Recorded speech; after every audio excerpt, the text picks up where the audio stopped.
information on there, and it all means something. So, and you look at it and go, God, that looks like an old telex or a telegram. And you'll be dead right, actually, because that's how they all started. Okay, so I'm going to send Richard the message. Where are we?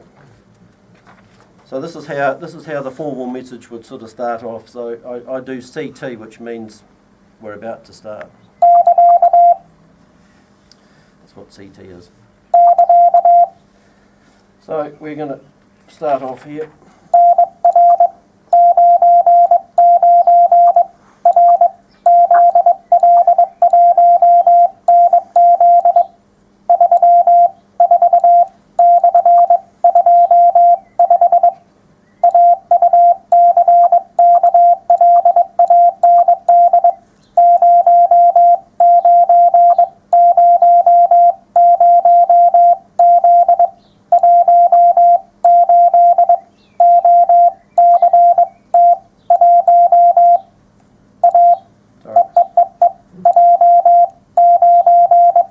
Okay, that piece there is the header, and that's really the most important part of the message, because in that header it gives me the message number. That's the first number there. So every time you send a new message, you add another number to it. So Neil has actually sent this to all of you guys from Auckland. He sent this to me on Thursday night, actually. So I had to copy it down and print it and give it to you. So this is his message number 99. The R stands for, it's a routine message, and if it was urgent, it would be a different code in there. It's come from ZL3ND, and the CK column, 34-25, that's probably the most important bit on there. That's our check number. So there are 34 words in this message, and of the 34 words, 25 of them are the body of the message. So when I send you the message, you'll see, you'll understand. But looking at that piece of paper, the message itself will be 25 words, if you count them up. If you add the to and the from, you'll get 34. And when you're receiving a message from the net controller, at the end of it all, you stop and you count up the words to make sure you agree with him. And if you don't, you have a problem, because that means you've missed one. Or two. Or you've got an extra one. Or you've added one. Or you've made a right muck-up of it. And as a matter of interest, when we're sending messages that have numbers or a lot of numbers in it, like totals, every month we send, Neil sends us a list of all the attendees for the month. So we get a rating, don't we, Richard? And it tells you, how many times you've checked in and how many messages have been sent. And it gets quite complicated because it's a call sign, then a number, and then a call sign and a number, and a call sign and a number. And if he didn't put a total in at the end, you'd never know whether you got the numbers right, because a number is just counted as a word. So the total is always very necessary. You quickly add up the numbers and make sure you equal his total, and then you know you've got it exactly right. So if you were sending it on to another bloke, you're actually sending the exact copy. Rather than your version. Unless you got the numbers wrong, of course. No, but they'd add up to the right total. So if you got a number wrong, it wouldn't add to the total. Yeah, it would. No. If you got a 1 instead of a 2. Oh, no, he actually he totals up the numbers. Oh, I see what you mean. Oh, okay. Yeah. Oh, right. Yeah, so the numbers have to add. Yeah, sorry, that was a bit... Oh, real checksum. So it's like a checksum. Yeah, exactly. Okay, this is the message from Neil. If I get my glasses right.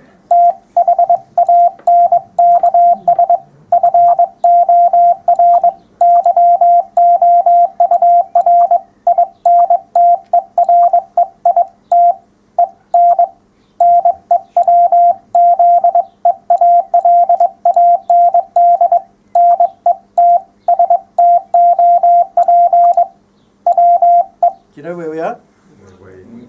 Oh, good on you. Yeah, I'll do that again.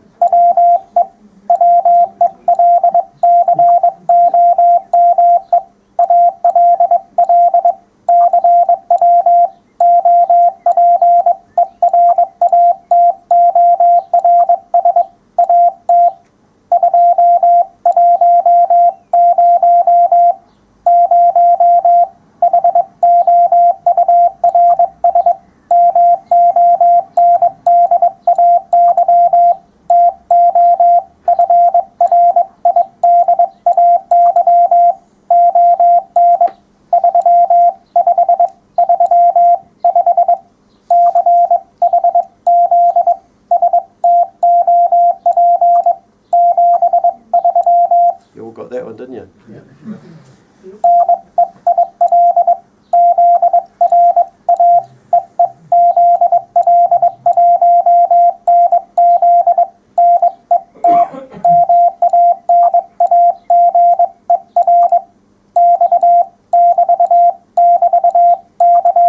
Okay, that's Neil's message to you guys in Morse, which I received on the date down the bottom there. So that's pretty much how it works. Quite often we don't have any messages. It's just a check-in and a check-out, so it takes a few minutes. Sometimes, depending on who's on, Rich and I might have a chat, or Rob, or one of the other guys. We've got about 10 quite regulars, and we've probably got about 30 people over time that have come and gone.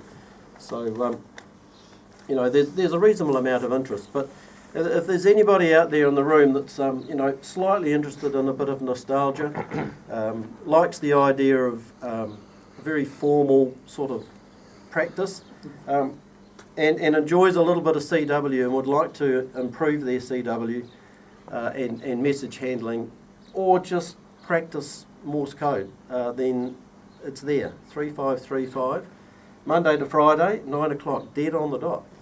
Is it always 80 metres? Always 80 metres, yeah. I think if conditions get a bit better, it used to be on 40, and then the VKs could join in as well, but it's just got so tough. I guess if there's enough interest, it could go elsewhere. 20 metres, there's a lot of net traffic, but it's other nets, not ours. 9 o'clock at night, it would be pushing it to get it on 40. It would be a real struggle. Yes. Get an allocation, decent allocation on 5 megs. Of course, that would be an option, but I would say it's at its best place. This issue we are, this sunspot cycle, would be really struggling on 40. Yeah. I reckon. Yeah. So, actually, I'm amazed you're all still awake. Hey, aren't you, Richard? So that's all I have, and I'd just like to thank you for your attention, and thanks for putting up with us. I know Morse isn't everybody's cup of tea. We would quite like it to be, but it's just the fact that it is still seen as a bit of an outmoded, sort of antiquated way of communicating. But I tell you what, it's a lot of fun. We have a lot of fun on it, and when you think you've gone to all that trouble of learning CW all those years ago, why not reactivate? It doesn't take long. I can tell you, I had a long gap between, and I wasn't that good at CW at all. I was very average. I couldn't do numbers at all because we never learnt numbers in our day. And I've found over the short time I've been involved with Neil on the net that my CW's improved, my numbering ability's gone up. I'm happy to enter the odd contest now. Nearly won one the other day. We have quite a few things. We've got field day. You can get involved with activities with field. Look, if you said I'll do CW at field day, God, you'd be swamped.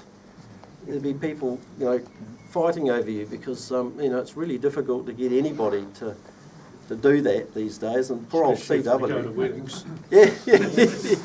It's just a big shame that CW is it's dropped off a lot of the field day sites as well because people are struggling to get operators, and I mean it doesn't take too much to sit there, and you don't have to be high speed. By the way, that was what was that? That was 22 words a minute, which is just ambling along at a nice pace.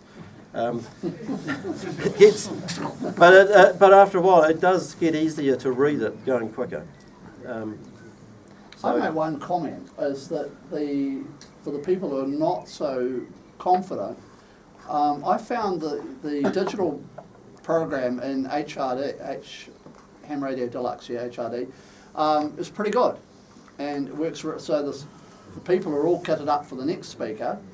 The digital mode decoders work really well, and because Neil and the people using bugs, it works really well at decoding anybody with a keyer. Hand key's not quite so good, but anyone with a keyer it's pretty good. It makes a very good go at. Cool. How are we going for time? We're over time. Well over time. Oh, well over. Jeez. Oh, it was supposed to be a short one. And I was wondering what on earth we were going to talk about. You've done very well. Just a big thanks to Richard too, because I rang Richard on Friday. Was it Friday night, Richard? Thursday night. I had an epiphany, because I had this great big presentation organised by my daughter-in-law, and it was just absolute crap when I read it through. I was like, God almighty, this is going to be dead boring. And initially Jim wanted me to see if we could do a live one on air on 80. And I thought it's just the practicalities would be, just too difficult. And so we decided, after I had a few whiskies, that I thought I'd go give Richard a ring and ask him if he'd come along. So thanks for your attention and thanks for putting up with us. And let's have a think about CW, and I hope we catch some of you on the net. So thank you. Can we leave this in? Yeah, I think so.